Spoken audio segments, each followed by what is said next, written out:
नमस्कार। मैं वीके शास्त्री अपने चैनल के माध्यम से आप सभी दर्शकों का बहुत बहुत स्वागत करता हूं। ग्रहों के राजाधिराज भगवान भुवन भास्कर 13 अप्रैल शाम 4:45 पर राशि परिवर्तन करेंगे और अपनी वर्तमान देवगुरु की राशि मीन राशि को छोड़कर अपनी उच्च की राशि मेष राशि में गोचर करेंगे। सूर्य मेष राशि में 14 मई 2024 तक गोचर करेंगे। सूर्य मान सम्मान, पद प्रतिष्ठा, आत्मा, पिता, उच्च सरकारी नौकरी के कारक होते हैं। सूर्य का शुभ प्रभाव जीवन के हर क्षेत्र में उच्च स्तर की सफलता देने वाला होता है और जब सूर्य खराब होते हैं तो मान सम्मान में कमी आती है, पिता को कष्ट होता है, नेत्र कष्ट, आत्म सम्मान में, आत्मविश्वास में कमी आती है। जब भी कोई ग्रह अपनी उच्च की राशि में गोचर करता है तो वो सर्वाधिक बलवान होता है। सूर्य जो ग्रहों के राजा हैं, जब अपनी उच्च की राशि में होंगे तो सर्वाधिक श्रेष्ठ फल ही प्रदान करेंगे। इस गोचर की सबसे महत्वपूर्ण बात यह है कि सूर्य राहु के ग्रहण दोष से मुक्त हो चुके हैं और अपने परम मित्र गुरु के साथ ही मेष राशि में 14 मई तक गोचर करेंगे। 1 मई तक गुरु साथ में रहेंगे और उसके बाद देवगुरु राशि परिवर्तन करके वृषभ राशि में चले जाएंगे। तो सूर्य के इस राशि परिवर्तन का कुंभ राशि के जातकों के जीवन पर क्या प्रभाव पड़ेगा, इसी का विश्लेषण करेंगे इस वीडियो में। ये विश्लेषण आपकी चंद्र राशि के आधार पर किया जा रहा है और वीडियो के अंत में मैं आपको सूर्यदेव के उपाय भी बताऊंगा। तो यह है कुंभ राशि के जातकों की कुंडली। सूर्यदेव 13 अप्रैल को कुंडली के पराक्रम भाव में गोचर करेंगे अपनी उच्च की राशि में और भाग्य भाव पर दृष्टि डालेंगे।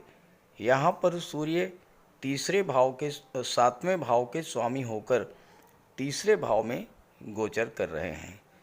अभी तक सूर्य का गोचर धन के भाव में था और यहाँ पर सूर्य राहु के साथ ग्रहण दोष के कारण पीड़ित थे और सूर्य के पीड़ित होने के कारण आपको सूर्य का कोई शुभ फल तो प्राप्त हो ही नहीं पाया। इसके विपरीत आपको राहु के अशुभ फल ही मिले होंगे। अब देखिए, यहाँ पर सूर्य धन के भाव में गोचर कर रहे थे 7वें भाव के स्वामी होकर के। अब 7वां भाव व्यापार व्यवसाय का होता है, राहु के साथ थे तो व्यापार व्यवसाय से आपको जो धन की प्राप्ति होनी चाहिए थी वो तो नहीं हुई, इसके विपरीत धन की हानि जरूर हुई होगी। व्यापार में मंदी और साथ ही साथ अपने व्यापारिक पार्टनर के द्वारा हो सकता है आपकी चीटिंग, आपके साथ धोखाधड़ी, आपको नुकसान पहुंचाया गया हो। धन के भाव में ग्रहण दोष बनने के कारण पैसा आया तो होगा लेकिन पैसा टिक नहीं पाया होगा और परिवार में भी बिला वजह एक दूसरे के प्रति कलह की भावना, तनाव की स्थिति बनी होगी। दाम्पत्य जीवन में भी कटुता और कलह की स्थिति बनी होगी और सबसे बड़ी बात यह है कि आपके विवाह को बाधित किया होगा ग्रहण दोष ने। तो जैसे ही सूर्य 13 अप्रैल को राशि परिवर्तन करेंगे और पराक्रम के भाव में आएंगे तो ये जो समस्याएं आपके जीवन में चली आ रही थीं, धन को लेकर के, व्यापार को लेकर के, परिवार को लेकर के या दाम्पत्य जीवन को लेकर के, वो समस्याएं आपकी समाप्त होंगी। सूर्य अपनी उच्च की राशि में गोचर कर रहे हैं गुरु के साथ और गुरु के लाभ के भाव के स्वामी हैं और गुरु की दृष्टि भी सप्तम भाव पर पड़ रही है और सप्तम भाव के स्वामी सूर्य जो हैं वो गुरु के साथ हैं। तो इस समय आपके पराक्रम पुरुषार्थ में वृद्धि होगी और आप नए उत्साह के साथ अपने कार्यों को शुरू करेंगे। पहली बात तो ये हुई। दूसरी बात ये है कि सप्तम भाव के स्वामी जब पराक्रम के भाव में गोचर कर रहे हैं और गुरु की दृष्टि पड़ रही है, इस समय आपके विवाह के मार्ग में जो बाधा आई थी वो बाधा समाप्त होगी। व्यापार व्यवसाय में जो नुकसान हुआ था उसकी भरपाई होगी, क्योंकि गुरु लाभ के भाव के स्वामी होकर के सप्तम पर दृष्टि डाल रहे हैं और सूर्य जो कि ग्रहों के राजा हैं, सप्तम के स्वामी हैं। तो आपके व्यापार और कैरियर की दृष्टि से ये समय बहुत अच्छा रहेगा। चूँकि सप्तम भाव दशम का दशम होता है तो ये आपके कैरियर प्रोफेशन को भी शो करता है, और सूर्य राजा हैं, दशम भाव गवर्नमेंट को शो करता है। तो इस समय आपके लिए कैरियर बनाने का बहुत अच्छा समय है। गवर्नमेंट का आपको साथ मिलेगा, गवर्नमेंट से आपको इसमें पैसा मिल सकता है। हो सकता है कि ग्रहण दोष बनने के कारण आपका पैसा गवर्नमेंट के पास रुका हुआ हो, फंस गया हो, नहीं मिल पा रहा हो। वो रुका हुआ धन भी आपको मिलेगा, क्योंकि अब तीसरा भाव प्रभावी होगा और नवा भाव भी प्रभावी होगा। जागृत होंगे दोनों भाव, और 11वां भाव तो जागृत है ही। तो इसलिए व्यावसायिक सफलता और ख़ासकर पार्टनरशिप में व्यापार के लिए अब ये समय बहुत अच्छा रहेगा। आपकी सोच में जो नेगेटिविटी थी वो समाप्त होगी। जीवन में सकारात्मक सोच के साथ आप आगे बढ़ेंगे। जीवन साथी के साथ जो संबंध खराब हुए थे, बिजनेस पार्टनर के साथ जो संबंध खराब हुए थे, उन संबंधों में सुधार आएगा। साथ ही साथ चूँकि आपका ज्ञान बुद्धि विवेक भी जागृत होगा और आत्मविश्वास आत्मबल भी बढ़ेगा, तो आप एक दूसरे की बात को बहुत ध्यान से सुनेंगे, समझेंगे, दूसरों की भावनाओं को समझने का प्रयास करेंगे, दूसरों की भावनाओं का सम्मान करेंगे और समस्या सुलझ जाएगी। इस योग के बनने पर आप कोई लीगल कॉन्ट्रैक्ट भी कर सकते हैं, कानूनी अनुबंध या व्यापारिक अनुबंध भी कर सकते हैं। रिश्तों में नई ऊष्मा, नई ऊर्जा प्राप्त होगी और विवाह के रिश्ते भी आएंगे और आपका विवाह भी इस समय फाइनलाइज हो सकता है। यहाँ पर देखिए कि तीसरा भाव जो है ये संचार माध्यमों का होता है। आपके राशि के स्वामी 12वें भाव के स्वामी हैं, तो संचार माध्यमों के द्वारा आप विदेशों से जुड़ करके व्यापार व्यवसाय भी कर सकते हैं और उससे लाभ भी प्राप्त होगा, क्योंकि लाभ के स्वामी जो हैं वो सूर्य के साथ हैं। सूर्य और गुरु दोनों की दृष्टि भाग्य के भाव पर पड़ेगी। अब देवगुरु तो भाग्य के कारक होते हैं और भाग्य के भाव पर दृष्टि डाल रहे हैं। तो सूर्य और गुरु दोनों ही आपके लिए भाग्य का प्रबल सपोर्ट दिलाने वाले होंगे। नवम भाव पिता का होता है, सूर्य पिता के कारक होते हैं। तो सूर्य के प्रभाव से पिता पुत्र में संबंध थोड़ा खराब हो सकते हैं, लेकिन जो भी संतान है वो अपने पिता का सम्मान करने वाली होगी और उनकी बात को मानने वाली होगी। देखिए, नवम भाव में अगर सूर्य का प्रभाव जन्म कुंडली में है तो बचपन से ही भाग्योदय हो जाता है और बहुत कम उम्र में जातक धन अर्जित करने लगता है। लेकिन इस समय सूर्य जब भाग्य के भाव पर दृष्टि डालेंगे तो भाग्य चमकेगा, और जब भाग्य चमक गया तो फिर ऐसा जातक मिट्टी को भी सोना बना देता है। कहने का अर्थ ये है कि आपके सभी कार्य जो अधूरे रह गए थे, जो कार्य रुके हुए थे, वो सभी कार्य आपके बनने शुरू हो जाएंगे। यहाँ एक बात आपको ये समझिए कि नवम भाव जो है ये धर्म अध्यात्म का भी होता है। तो आपकी रुचि इस समय धर्म अध्यात्म में ही बढ़ेगी और आपको अपने पिता का सहयोग भी प्राप्त होगा। भाग्य का आपको पूरा सपोर्ट मिले, इसके लिए ज़रूरी है कि आप अपने आप को धर्म अध्यात्म से जोड़ करके चलिएगा और कहीं तीर्थ यात्रा पर अवश्य जाइएगा। सप्तम के स्वामी होकर के भाग्य पर जब दृष्टि डालेंगे तो जो पहला प्रभाव पड़ेगा वो ये है कि व्यापारियों के लिए बहुत लाभदायक स्थिति बनेगी, क्योंकि आपका भाग्य ही आपके लिए धन प्राप्ति का साधक बनेगा, क्योंकि धन भाव के स्वामी और लाभ दोनों के स्वामी गुरु हैं, जो कि सूर्य के साथ हैं। गुरु और सूर्य आपके भाग्य भाव को जागृत करेंगे। भाग्य के जागृत होने के कारण आपके सभी कार्य बनेंगे, विदेश यात्राओं के योग बनेंगे, उच्च शिक्षा के लिए आप विदेश जा सकते हैं। और साथ ही साथ अगर आप ऑनलाइन प्लेटफॉर्म मीडिया से जुड़ कर के कार्य करेंगे तो विशेष लाभ मिलेगा, क्योंकि सूर्य जो हैं वो तीसरे भाव में गोचर कर रहे हैं।